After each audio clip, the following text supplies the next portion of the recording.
América. Aquí está Centroamérica y aquí está Guatemala. Viva la historia y comenzamos con el video. Hola Guatemala y hola a todos los que me están viendo. Les deseo muchas bendiciones y que Dios los guarde donde quiera que estén. El día de hoy les traigo otro contenido más a mi canal y vamos a hablar de un presidente que gobernó por más de 20 años. Para ser exactos, su periodo duró 22 años y de una dictadura tremenda.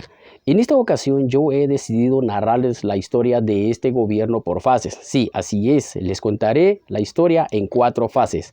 Hasta ahora ha sido el gobierno más largo de la historia de los presidentes de Guatemala y creo que el penúltimo. Sí, el penúltimo, porque después más adelante les estaré hablando de la dictadura de Jorge Ubico, que al parecer, si no estoy mal, duró 14 años en el poder. Y entonces ahora les hablaré de Manuel Estrada Cabrera, un dictador que al parecer no supo gobernar. Aparte de sus problemas personales, también dejó en la ruina a Guatemala, saqueándola con su sistema de gobierno corrupto. Pero bueno, todo esto y más te lo contaré hoy aquí en Viva Guatemala. No olvides suscribirte y también darle like. Apóyame también dejando tu comentario para saber qué opinan ustedes de la historia. Y sin más preámbulos vamos a comenzar. Manuel Estrada Cabrera, ese era su nombre completo. Fungió como presidente de la República de Guatemala por 22 años, como ya se los había comentado. Logró mantener bajo control a los jefes militares y se ganó la lealtad del ejército de Guatemala. Nació en Quetzaltenango, Guatemala, el 21 de noviembre de 1857. Fue presidente de Guatemala el 8 de febrero de 1898 al 15 de abril de 1920. Estuvo a cargo del Ministerio de Gobernación y Justicia durante el mandato de José María Reina Barrios. Fue político y también fue abogado. Tras la muerte de José María Reina Barrios, Estrada Cabrera quedó como presidente interino de la República de Guatemala el 9 de febrero de 1898 al 2 de octubre del mismo año.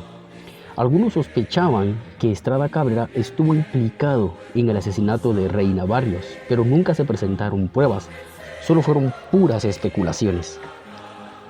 Luego, para la semana del 1 al 7 de agosto de ese mismo año, el presidente interino, o sea Cabrera, convocó a elecciones y logró el triunfo gracias a las amenazas y abusos de poder que neutralizaron a los otros candidatos. Bien, hablemos de la primera fase de su gobierno. En este periodo presidencial se caracterizó por el incremento a las restricciones de las libertades que habían existido durante el primer gobierno del general Reina Barrios, las que este mismo había iniciado luego del fracaso de la exposición centroamericana y por la creación de las fiestas minervalias por el ministro de Fomento Rafael Espinola. Además se eliminó la libertad de prensa y la libre asociación e incluso se llegó a militarizar la educación pública. Ahora viene la segunda fase del periodo de su gobierno. El 7 de agosto de 1904 se declararon elecciones presidenciales y Estrada Cabrera nuevamente resultó electo como presidente. Y 4 años más tarde, en diciembre de 1908, se declaró una peste de viruela en todo el país, la cual fue controlada eficientemente por los médicos de la época. Al final de este periodo presidencial, el dólar estadounidense se cotizaba a 18 pesos, el peso, la moneda oficial en aquella época. Luego, ese mismo año, el 3 de julio de 1908, murió la madre de Estrada Cabrera, doña Joaquina Cabrera, con quien el mandatario estaba muy apegado y se declaró luto nacional hasta el 11 de julio. 2 años más tarde, el 9 de abril de 1910, falleció su primera esposa, la señora Desirée Ocampo, quien murió en Niza, Francia, a donde Estrada Cabrera la había enviado para que recibiera tratamiento contra la tuberculosis que sufría.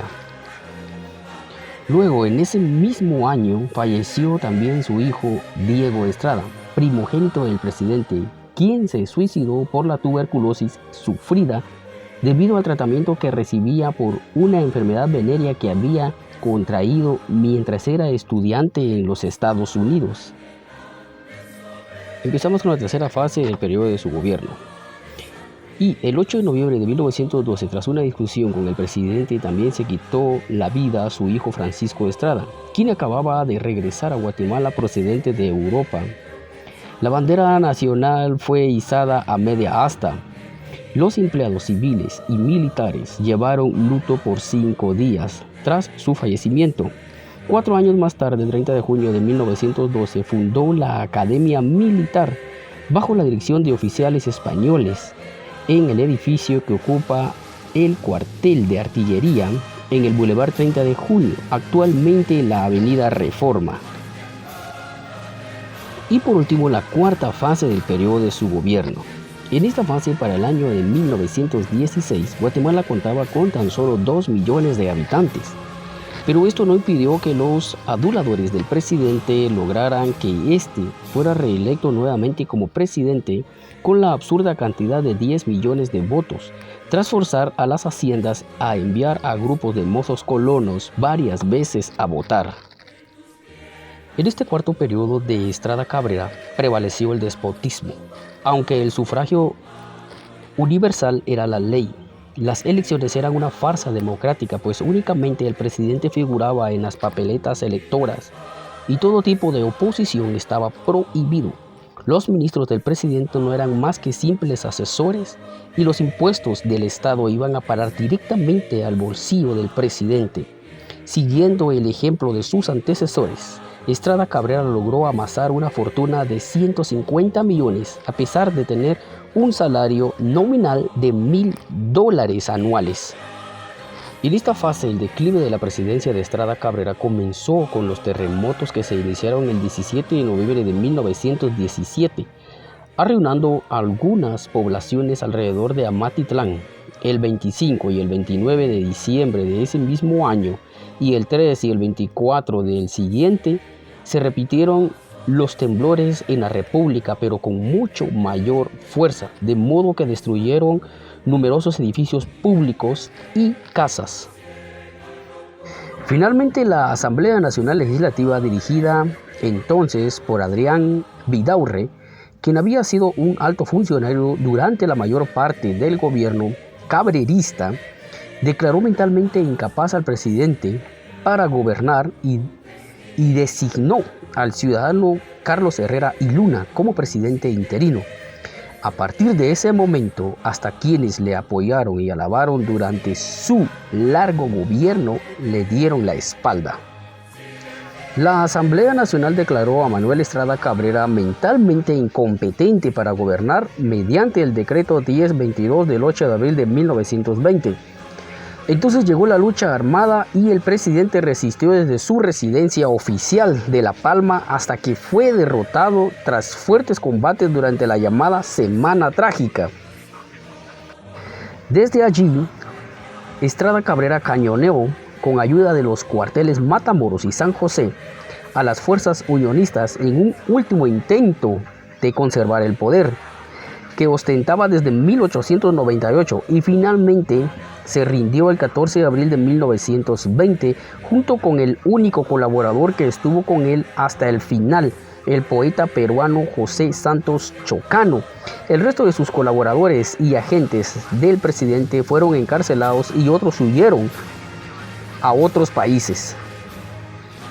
Hemos llegado al final de este video, espero que te haya gustado y espero que hayas comprendido un poco la historia. No olvides suscribirte, tampoco olvides darle like y también deja tus comentarios para saber qué opinas de la historia. De esta forma me estarás apoyando para poder seguir subiendo más videos. Bendiciones, que Dios te bendiga y hasta pronto.